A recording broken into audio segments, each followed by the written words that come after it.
¿Por qué? ¿Por qué Jesús necesita regresar? ¿Por qué es tan importante que regrese al mundo? Para condenar a los impíos.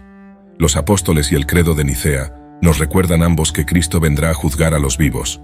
Esto significa tanto a los que aún viven como a los que ya están muertos. Es fundamental para su conclusión de esta presente era maligna. La historia debe terminar con el día del juicio. La injusticia de la vida lo necesita. Es tremendamente injusto que los malvados prosperen mientras los inocentes sufren. La gran mayoría de los delitos pasan desapercibidos e impunes. Carácter y circunstancia personal, integridad y prosperidad, santidad y felicidad parecen tener poca correlación. El instinto dicta que el bien sea recompensado y el mal, castigado. La justicia de Dios lo requiere. Su bondad ha sido puesta en duda si nunca corrigió los errores que permitió. Si de verdad es el Rey del universo, también tiene la responsabilidad de juez.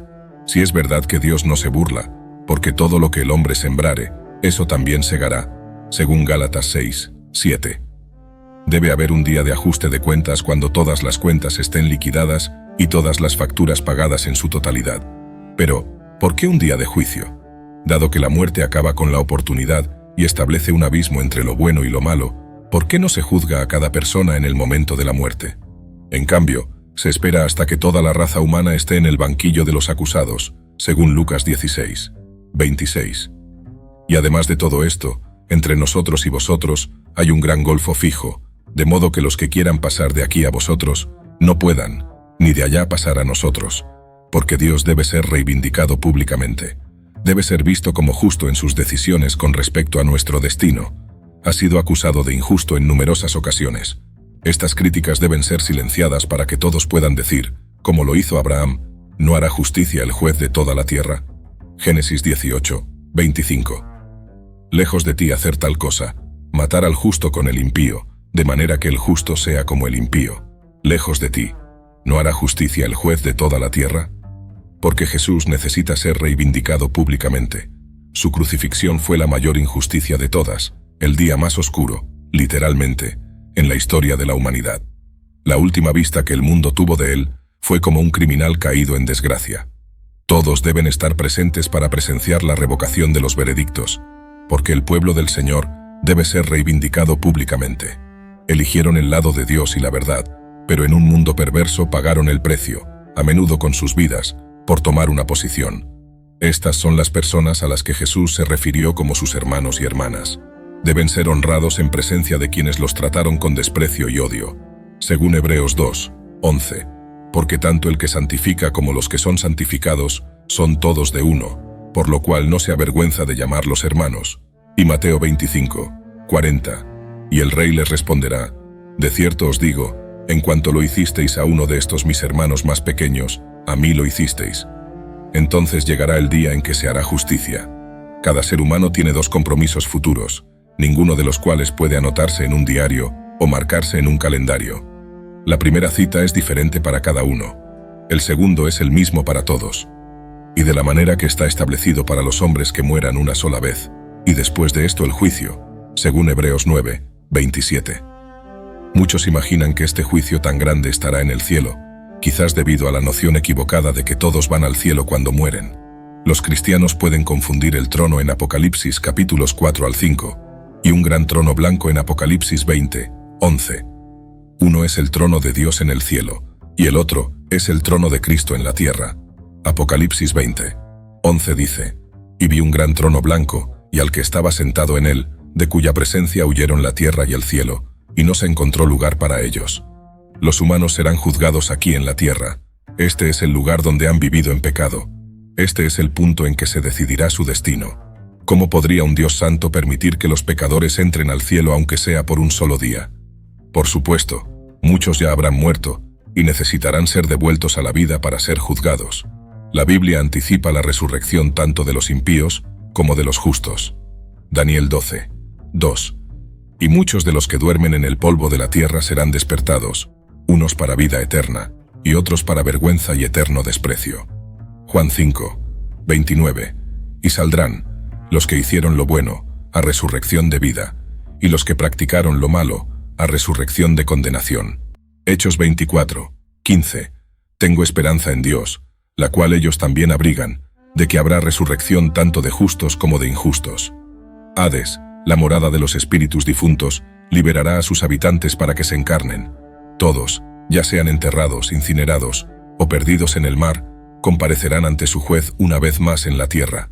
Apocalipsis 20, 12 a 13. Y vi a los muertos, grandes y pequeños, de pie ante Dios, y los libros fueron abiertos. Otro libro fue abierto, el cual es el libro de la vida. Y los muertos fueron juzgados por las cosas que estaban escritas en los libros, según sus obras. El mar entregó los muertos que había en él, y la muerte y el Hades entregaron los muertos que había en ellos, y fueron juzgados cada uno según sus obras. El Nuevo Testamento enseña que habrá 2 días de resurrección separados por el milenio. Apocalipsis 20, 4 a 6. Y vi tronos, y se sentaron sobre ellos, y se les dio autoridad para juzgar. Y vi las almas de los que habían sido decapitados por el testimonio de Jesús y por la palabra de Dios, y que no habían adorado a la bestia ni a su imagen, y no habían recibido la marca en sus frentes, ni en sus manos, y vivieron y reinaron con Cristo 1000 años. Pero los demás muertos no volvieron a vivir hasta que se cumplieron los 1000 años. Esta es la primera resurrección. Bienaventurado y santo, el que tiene parte en la primera resurrección. Sobre estos, la segunda muerte no tiene poder, sino que serán sacerdotes de Dios y de Cristo, y reinarán con él 1000 años. En realidad, si se incluye el primer domingo de Pascua, hay 3. Primera de Corintios 15, 23 a 24. Pero cada uno en su propio orden. Cristo las primicias, luego los que son de Cristo, en su venida. Luego el fin, cuando entregue el reino a Dios el Padre, cuando haya abolido todo dominio, toda autoridad y poder. Los seres humanos serán juzgados en esta tierra por un ser humano. Esto es una verdadera sorpresa para aquellos que esperan que Dios mismo sea el juez. Pero ha delegado esa función a uno de nosotros, porque Él ha establecido un día en el cual juzgará al mundo con justicia, por el hombre a quien designó. Hechos 17, 31. Es Jesús quien se sentará en el gran trono blanco. Apocalipsis 20, 11. Porque es necesario que todos nosotros comparezcamos ante el tribunal de Cristo. Segunda de Corintios 5, 10. A lo largo de su ministerio terrenal, Jesús afirmó con frecuencia que tenía la autoridad para decidir el destino eterno de naciones e individuos. Mateo 7, 21 a 23 nos dice: No todo el que me dice, Señor, Señor, entrará en el reino de los cielos, sino el que hace la voluntad de mi Padre que está en los cielos. Muchos me dirán en aquel día: Señor, Señor, no profetizamos en tu nombre, y en tu nombre echamos fuera demonios, y en tu nombre hicimos muchos milagros. Y entonces les declararé: Nunca os conocí, apartaos de mí, hacedores de maldad. Mateo 13, 41 a 43 explica: El Hijo del Hombre enviará a sus ángeles, y recogerán de su reino todas las cosas que sirven de tropiezo, y a los que hacen iniquidad, y los echarán en el horno de fuego. Allí será el llanto y el crujir de dientes. Entonces los justos resplandecerán como el sol en el reino de su Padre. El que tiene oídos para oír, que oiga. Mateo 25, 30 a 33 nos ofrece otra visión: Y al siervo inútil echadlo en las tinieblas de afuera. Allí será el llanto y el crujir de dientes.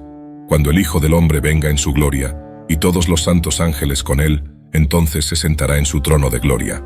Y serán reunidas delante de él todas las naciones, y separará a unos de otros, como el pastor aparta las ovejas de los cabritos, y pondrá las ovejas a su derecha, y los cabritos a su izquierda. Tal afirmación solo puede explicarse de una de estas 3 maneras. Estaba loco, era un mentiroso, o es el Señor. Era un lunático, un mentiroso, o el Señor. Solo si era el Dios hombre, divino y humano al mismo tiempo, estaría perfectamente calificado para ser el juez de todos, y ya ha hecho todo lo posible para salvarnos del juicio.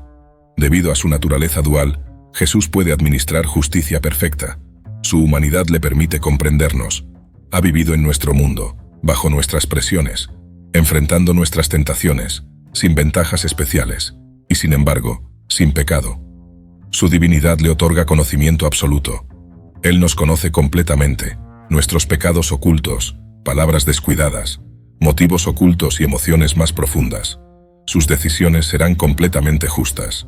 Por otro lado, tendrá en cuenta nuestro conocimiento o ignorancia de lo que es correcto y malo a los ojos de Dios. La Biblia declara inequívocamente que seremos juzgados según la luz que hemos recibido, sea la plena luz del Evangelio, la media luz de los 10 mandamientos, o una luz menor que brilla a través de la creación exterior, y la conciencia interior. Romanos 1, 20. Porque las cosas invisibles de Él, su eterno poder y deidad, se hacen claramente visibles desde la creación del mundo, siendo entendidas por medio de las cosas hechas, de modo que no tienen excusa. Romanos 2, 12 a 16. Porque todos los que sin ley han pecado, sin ley también perecerán, y todos los que bajo la ley han pecado, por la ley serán juzgados, porque no los oidores de la ley son justos ante Dios, sino los hacedores de la ley serán justificados. Porque cuando los gentiles, que no tienen ley, hacen por naturaleza lo que es de la ley, estos, aunque no tienen ley, son ley para sí mismos, mostrando la obra de la ley escrita en sus corazones, dando testimonio su conciencia, y acusándose o defendiéndose sus razonamientos, en el día en que Dios juzgará los secretos de los hombres, por Jesucristo, según mi evangelio. Por otro lado, toda nuestra vida quedará expuesta, cada pensamiento, palabra y acción. Romanos 2, 6. El cual pagará a cada uno conforme a sus obras. Segunda de Corintios 5, 10. Porque es necesario que todos nosotros comparezcamos ante el tribunal de Cristo, para que cada uno reciba lo que le corresponda, según lo bueno o malo que haya hecho mientras estaba en el cuerpo. Todo ha quedado registrado en libros que se abrirán ese día. Apocalipsis 20, 12. Y vi a los muertos, grandes y pequeños, de pie ante Dios, y los libros fueron abiertos. Otro libro fue abierto, el cual es el libro de la vida, y los muertos fueron juzgados por las cosas que estaban escritas en los libros, según sus obras. ¿Qué veredicto puede haber sino culpable? ¿Quién siempre ha hecho lo que sabía que era correcto, incluso si su única guía fuera su propia conciencia? ¿Quiénes han evitado todo lo que han criticado y condenado en otros? Mateo 7, 1. No juzguéis, para que no seáis juzgados. Verdaderamente, no hay nadie que siempre haga el bien, ni siquiera uno. Todos pecaron y están destituidos de la gloria de Dios. Romanos 3, 12 y 23. Ninguno de nosotros ha sido lo que Dios quería que fuéramos, o incluso lo que en nuestros mejores momentos sabíamos que podríamos y deberíamos haber sido.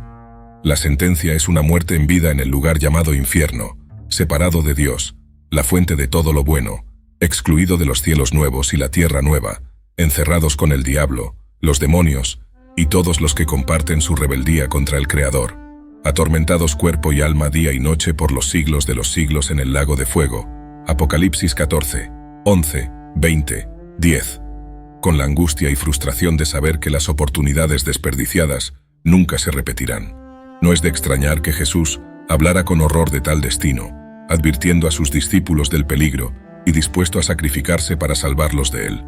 Así será condenada toda la raza humana en ese tribunal. Mirad de nuevo la escena. Además de los millones de volúmenes biográficos, se abrió otro libro, que es el libro de la vida, Apocalipsis 20, 12. Todas las personas enumeradas en este libro serán absueltas, escapando del veredicto y la sentencia. Es un libro que existe desde el principio de los tiempos. Se menciona tanto en el Antiguo como en el Nuevo Testamento, Filipenses 4, 3, pero el más frecuente en Apocalipsis, Éxodo 32, 32 a 33. Pero ahora por favor perdona su pecado, pero si no, bórrame, te ruego, del libro que has escrito. El Señor respondió a Moisés, al que pecó contra mí, a este borraré de mi libro. Los nombres están escritos por Dios mismo. Es una lista de las personas que le ha confiado a su Hijo, Juan 17, 6. Como resultado, se le conoce como el libro de la vida del Cordero, Apocalipsis 21, 27. ¿Cómo llegaron a ser elegibles para su inclusión?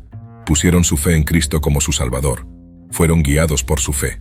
Creyeron y obedecieron los mandamientos de Dios. Sus acciones demostraron su fe. Hay que decir que la verdadera fe no es un solo paso, sino una larga caminata. La esencia de creer en una persona es seguir creyendo, pase lo que pase. Fe y fidelidad son exactamente la misma palabra en los idiomas hebreo y griego. Habacuc 2, 4. Mas el justo vivirá por su fe. Significa aquellos a quienes Dios considera justos, sobrevivirán por la fidelidad. Los héroes de la fe del Antiguo Testamento todavía vivían por fe cuando murieron. Es posible apartarse de la fe, para hundirla. Primera de Timoteo 1, 19 a 20, manteniendo la fe y una buena conciencia, la cual algunos habiendo desechado, naufragaron en cuanto a la fe. Entre estos están Himeneo y Alejandro, a quienes entregué a Satanás para que aprendan a no blasfemar. Como Dios le reveló a Moisés, los nombres en el libro de la vida pueden borrarse. Éxodo 32, 33. Y el Señor respondió a Moisés: al que haya pecado contra mí, lo borraré de mi libro. Solo el nombre de aquellos que permanecen fieles, que superan todas las presiones para desconfiar y desobedecer, permanecerán hasta el día en que el libro se abra de manera concluyente. Apocalipsis 3, 5. El que venza será vestido de vestiduras blancas, y no borraré su nombre del libro de la vida, y confesaré su nombre delante de mi Padre y delante de sus ángeles. Para cerrar nuestra pregunta del día, ¿qué cánticos de adoración acercan vuestro corazón a Jesús? Este pasaje reflexiona profundamente sobre la importancia del retorno de Jesús, el juicio final y la salvación. Presenta un llamado a la fe, la fidelidad y la perseverancia en la creencia y en las acciones, destacando la esperanza de redención y la promesa de justicia divina para todos. La inclusión en el libro de la vida del Cordero se presenta como el objetivo final de una vida de fe genuina y comprometida, una meta que anima a los creyentes a vivir de acuerdo con los mandamientos de Dios y a mantenerse firmes en su fe a través de todas las pruebas.